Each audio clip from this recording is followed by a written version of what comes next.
Hey folks, and welcome to iWizard. So today we're going to be talking about Redemption Ark. This is book 2 of the Inhibitor sequence, and this is, of course, by maybe the greatest living sci-fi author, Alastair Reynolds.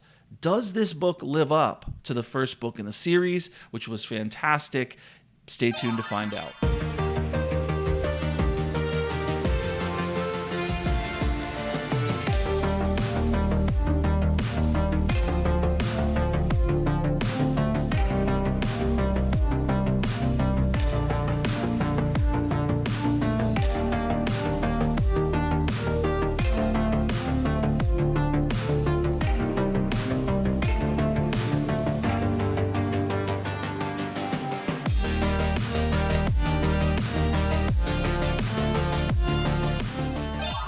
All right, welcome back. Jordan here. So, as I said, this book is part of the Revelation Space series. This will be a mostly spoiler-free review.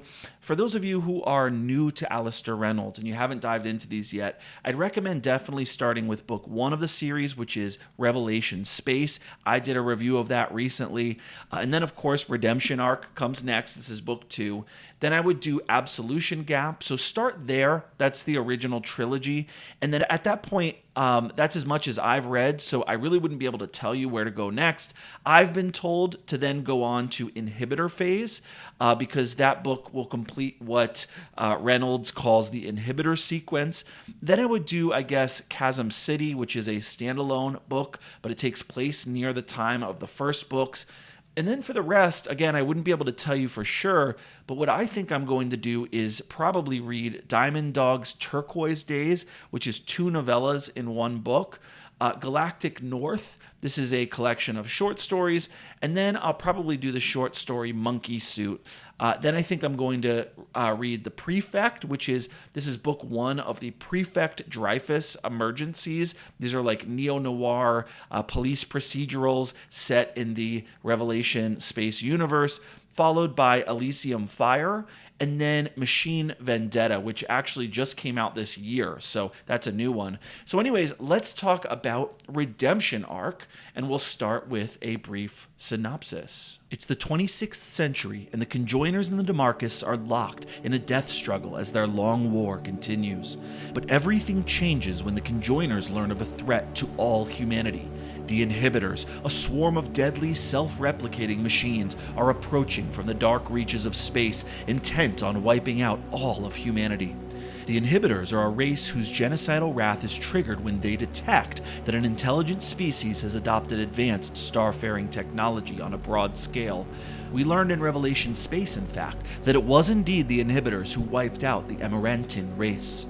As the Inhibitors get ready to annihilate life in the system, Ilya Volyova and NIKKI plan a rescue mission to get everyone off of Resurgam and evacuate them to their spaceship, the Nostalgia for Infinity. The Conjoiners, for their part, plan to protect themselves by launching a mission to retrieve a long-lost cache of hellish doomsday weapons. But Neville Clavane, one of the Conjoiners' military experts, goes rogue, believing that all of humanity deserves to know about the threat. Clavane launches his own operation to retrieve the cache weapons, and soon a race for control of these doomsday devices ensues. But the race won't be easy, nor will it be peaceful, for the Conjoiners and DeMarcus do not see eye to eye, and Skade, Clavane, Thorn, NIKKI, Antoinette Bax, and Ilya Volyova each have different motives of their own. Not to mention, the Inhibitors have finally arrived, and they are building something the likes of which humanity has never seen.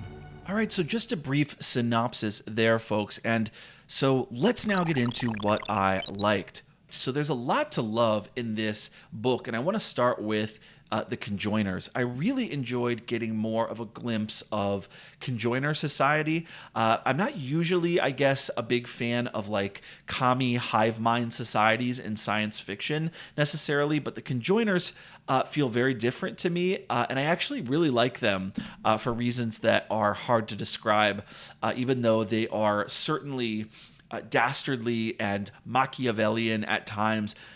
The Conjoiner Mother Nest, they're like their home base, is so cool. It's in this secret hollowed out comet orbiting Epsilon Eridani, where inside of it there are these different layers simulating gravity using this crazy magnetic ring system. It's very cool, and of course Reynolds can explain how this sort of thing works better than any other science fiction author I've come across. Just the way these conjoiners, the conjoiners, by the way, are this faction of humans who went through what they call the trans-enlightenment and like split off and went to Mars and evolved differently. And basically the way that they've augmented themselves and linked themselves together in this neural network, it enables them to do complex level math and physics.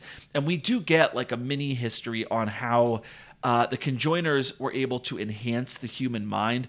And I just love how Reynolds is able to kind of pull off like an allegory or metaphor in terms of drawing a parallel between the development and evolution of computers and computing power and the development and evolution of the human mind. He writes, for instance, that, quote, early computer engineers had discovered that certain classes of problems were best tackled by armies of computers locked together in parallel, sharing data between nodes. Galeana pursued the same with her neurally enhanced subjects, establishing data corridors between their minds. So just that whole aspect of the book I thought was really brilliant. So I would say that was actually my favorite part of this book, just Reynolds's exploration of conjoiner society and how it all works. At a substance level, I think this is what Reynolds does best. And in this book, we get the backstories of a lot of these different factions, and especially we're let in on some of the conjoiners' secrets, the way they look and the stuff that they can do with their minds, their hierarchy and their secret meetings and inner sanctums, the inertia suppression machinery and that whole breakthrough they're able to enact, even down to the way they raise their children, the conjoiners. I won't reveal how any of that works, but it's really, really freaking neat. We even get a brief glimpse of one of the closed council meetings, and just, man, let me tell you, if I were there and I caught a glimpse of some of these scary individuals in that meeting, I don't want to spoil anything, but let's just say I would be like that crazy lady on the plane. But I am telling you right now, that mother back there is not real. But, you know, we also actually get an explanation in, I think it's chapter 30, of what this hive mind and this technological enhancement has enabled the conjoiners to do, which is to create these starship drives that are hinted at in Revelation space. So the entire reason that lighthugger vessels even exist in the Revelation space universe is because the conjoiners have invented these engines that enable near light speed travel. And none of the DeMarcus, actually nobody except for the conjoiners really, understand how these drives work. And it doesn't help that the conjoiners have a monopoly over this technology, essentially. And in fact, one of the main plot points in this book is that the conjoiners have decided to stop selling these drives and to stop making them altogether. And so my point is that in this book, we actually get to learn how these drives work. And I'll give you one hint, so close your ears. This might maybe be a mini spoiler, but it has to do with the manipulation of black holes and fiddling with the past. I won't say anything else about this, but it's very cool. And I like that Reynolds, as a writer, is learning a bit more about how to introduce these things, these concepts, without them being entirely info dumps or exposition. We basically learn about all of this stuff through this plot device of these high-level conjoiners, Clavane and Skade, both of whom are new characters.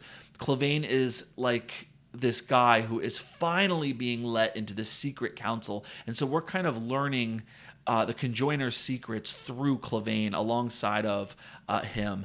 And one of the biggest secrets, of course, that we learn about is the Exordium Project. And boy, is that fascinating. And again, I think to enjoy Alastair Reynolds, you do have to kind of have some interest in physics or philosophy or technology or astronomy, because that's one of the things that not to throw shade on him, but that kind of enables you to overlook some of the flaws in Reynolds' writing. Just the mind-blowing physics stuff when Clavane is in the chateau with H, and I'm referring to the stuff with Sukhoi and Mercer and the quantum inertia, faster than light speed travel stuff. That part is so cool, and I think it shows that Reynolds is really able to write about the cutting edge of science in a way that is deep and fascinating and sophisticated, and he's able to weave it into the plot here in this book in a way that makes it, I guess it makes it feel like it wasn't just dropped in, but that all of this stuff is central to the themes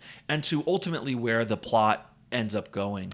But it's not just the conjoiners. We also finally in this book get to learn more about the inhibitors and understand who they are and why they're doing what they're doing. So the inhibitors, as I said in my first review, are an alien race that suppresses or inhibits the emergence of intelligence. And they are so cool what they do to the humans they come into contact with. The way especially that they break down and process planets, or maybe it's not planets, it's moons in this book, gathering raw materials, exerting weird chemistry and pressure, encircling planets. They've got a plan of their own. And what's cool is that Reynolds actually writes from their perspective in this book. And if you know anything about the inhibitors and how they've been presented, I guess, as a life form, you'll know how fascinating that would be to get the story from their perspective. And I'll just hint here without spoiling anything that the inhibitors are actually more complex than we originally knew. And I guess I'll say just their motivations are more complex and interesting than anyone could have possibly known or imagined. Speaking of weird creatures, I'd be remiss if I didn't at least mention the hyper pigs. What a cool invention on Reynolds' part. I'm not usually a big talking animals in science fiction and fantasy type of person, but if you're going to be like Alastair Reynolds and you're actually going to go in and plausibly explain how these hyper pigs came to be, I'll just say in this novel, it totally works. Basically, a long time ago, a spectrum of human genes were spliced into domestic pigs, which was originally done to make it easier to harvest and transplant pig organs into people, which we currently already do.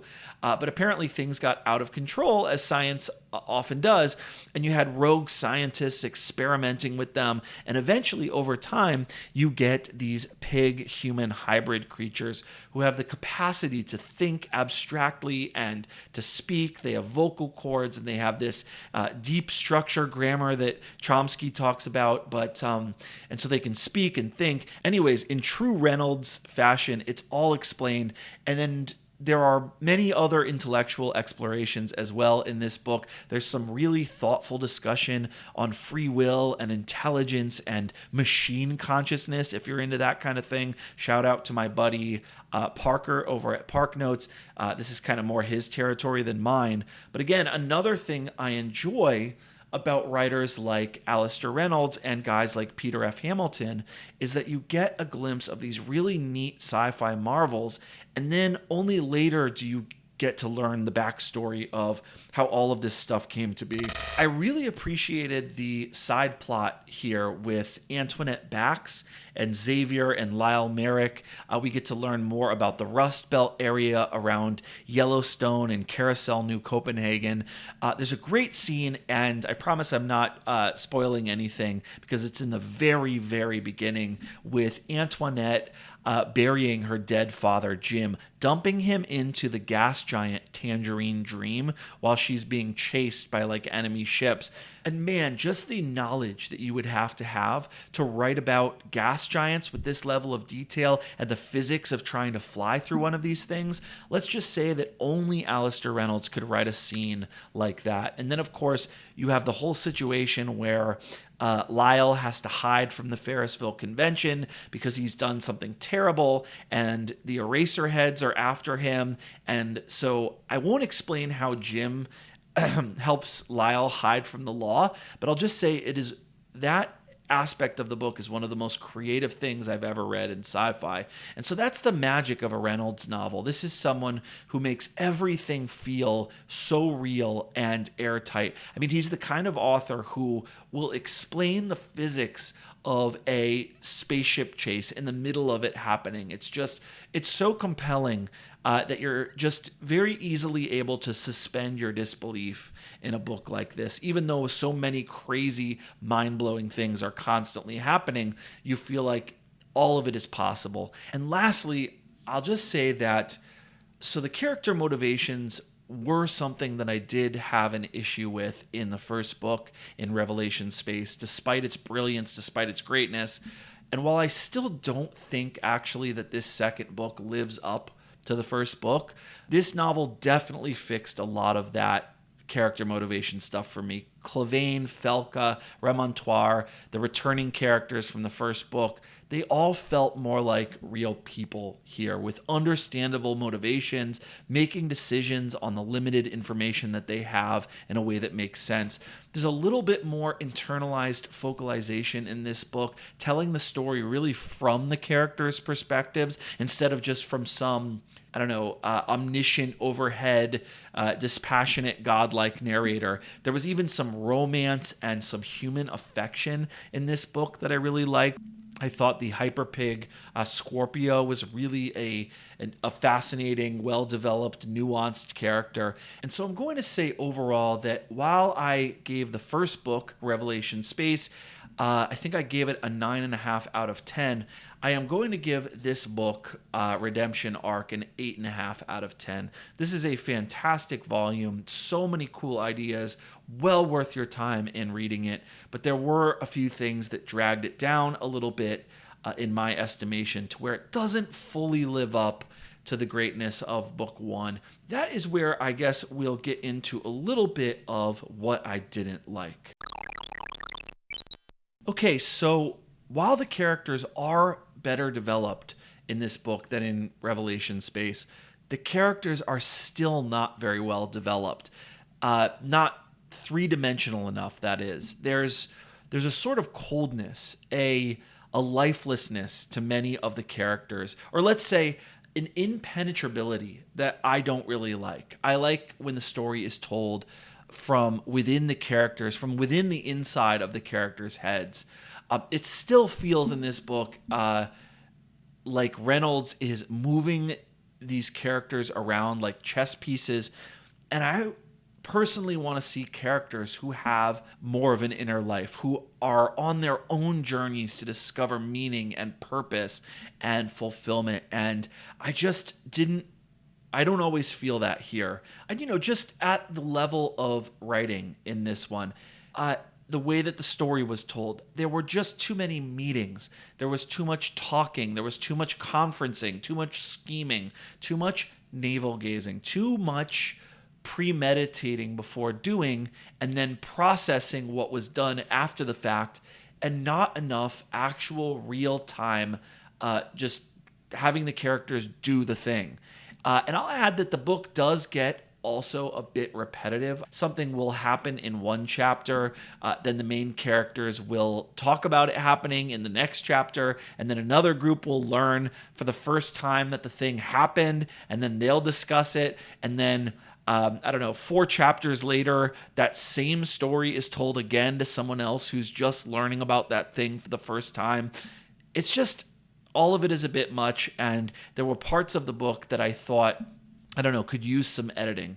And I'm sorry to say it, and I know it's almost a cliche at this point of BookTube to say this, but I did have a feeling of like, somebody get this guy an editor while I was reading this one, because, as one Goodreads reviewer put it, I'll actually read you their comment. This person says, quote, "This is a very frustrating book to evaluate. There is a great 400-page novel sitting inside this flabby 700-page slug." All right, so I'll leave it at that, and I'd like to end by doing the big idea segment, and I promise I will keep this segment brief. So if it wasn't obvious from the title of the book itself, the big idea here is this theme of redemption. So of course, it has a double meaning. Obviously, you have an actual spaceship, an Ark, that has the potential to redeem humanity. But the theme of redemption is woven into every character and every scene in this book. You have Clavane, a legendary conjoiner who's gone rogue and is grappling with his past. You have Antoinette Bax, who has to bury her father in a gas giant in contravention of the law, hoping to redeem him. You have a soldier and former assassin, Anna Kuri, who lost her husband and through a clerical error, and she's trying to move on. You have an Ultra Crew member in Ilya Volyova, who's been hiding out from the law. She's on the run. You have Brannigan, this plague-infected ship captain who has melded with his vessel, the Nostalgia for Infinity, and whose crew has been trying to save him for years. You have Felka, this blind genius savant woman whose mind keeps her cloistered and alienated from others. You even have odd characters like the murderous hyper pig who has to decide where his loyalties lie and how to redeem his kind.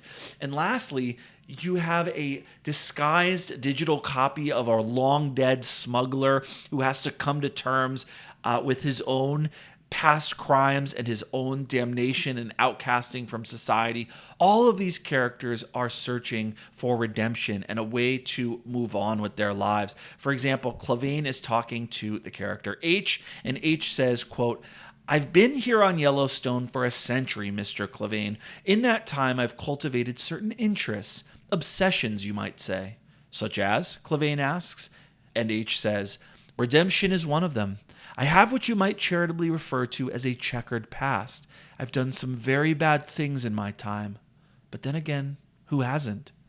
And then later we have Clavane himself, quote, "He had sworn that when he finally achieved atonement, when he finally found an act that could offset some of his sins, he would end his life. Better to end with the score not fully settled than risk committing some even worse deed in the future. The power to do bad was still in him, he knew. It lay buried deep, and it had not surfaced for many years.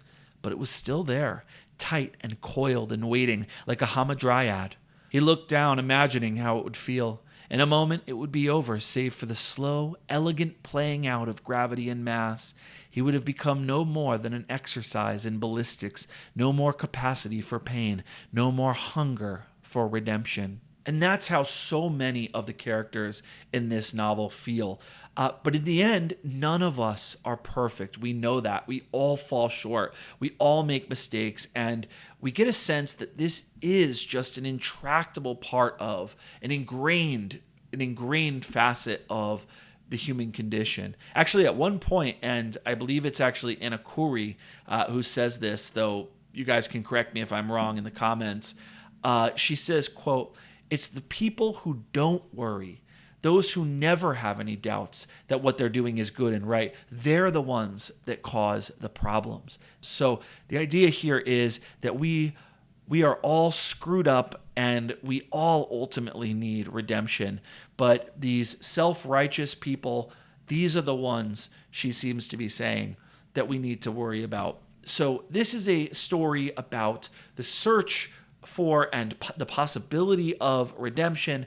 And I'm going to cut us off here. We are out of time. Thank you so much for watching. This was very good. Follow us on Facebook, Goodreads, Instagram. Please think about joining our Patreon as well. That's something that we really haven't spent much time advertising, but it would really help us a lot. Until next time, guys, thanks for watching and happy reading.